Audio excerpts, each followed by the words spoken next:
যেসব অধ্যাদেশ সংসদে উত্থাপিত হয়নি সেগুলো নিয়ে বিভ্রান্তি না ছড়ানোর আহ্বান জানিয়েছেন আইনমন্ত্রী আসাদুজ্জামান। রবিবার দুপুর ৩টায় সচিবালয়ে আয়োজিত সংবাদ সম্মেলনে স্বরাষ্ট্রমন্ত্রী, আইনমন্ত্রী ও চিফ হুইপ নুরুল ইসলাম মনি সাংবাদিকদের সঙ্গে এসব কথা বলেন। বিস্তারিত আখতারুজ্জামান রকির প্রতিবেদনে।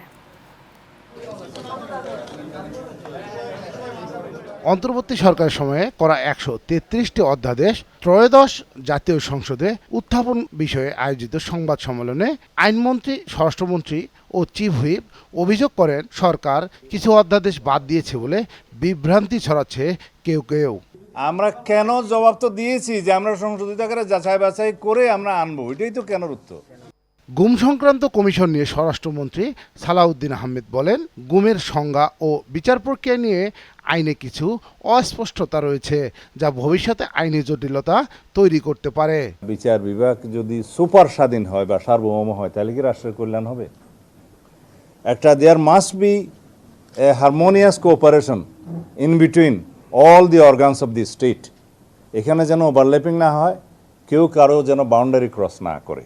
আমাদেরকে একটা চেক অ্যান্ড ব্যালেন্সড এবং ভেরি ব্যালেন্সড সচিবালয় অধ্যাদেশ সুপ্রিম কোর্টের এবং সুপ্রিম কোর্টের বিচারক নিয়োগ অধ্যাদেশ, এই দুইটা সম্পর্কে খুব ভালো আইন আনতে হবে, সমস্ত স্টেক হোল্ডারদের সাথে আলাপ আলোচনা করে। সরকারের সদিচ্ছার কারণে সংসদে বিল যাচাই বাছাই কমিটিতে বিধি না থাকার পরেও স্পিকারের অনুমতিক্রমে বিরোধী দলের অনুরোধে তাদের একজন আইনজ্ঞ রাখা হয়েছে।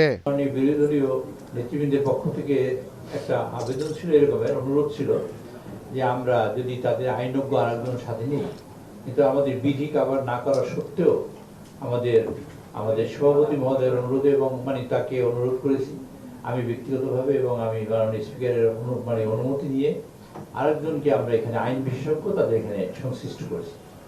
ওখানে সিদ্ধান্ত হয়েছে আমরা কতগুলো বিল ইউনিনিমাসলি অ্যাকসেপ্ট করব।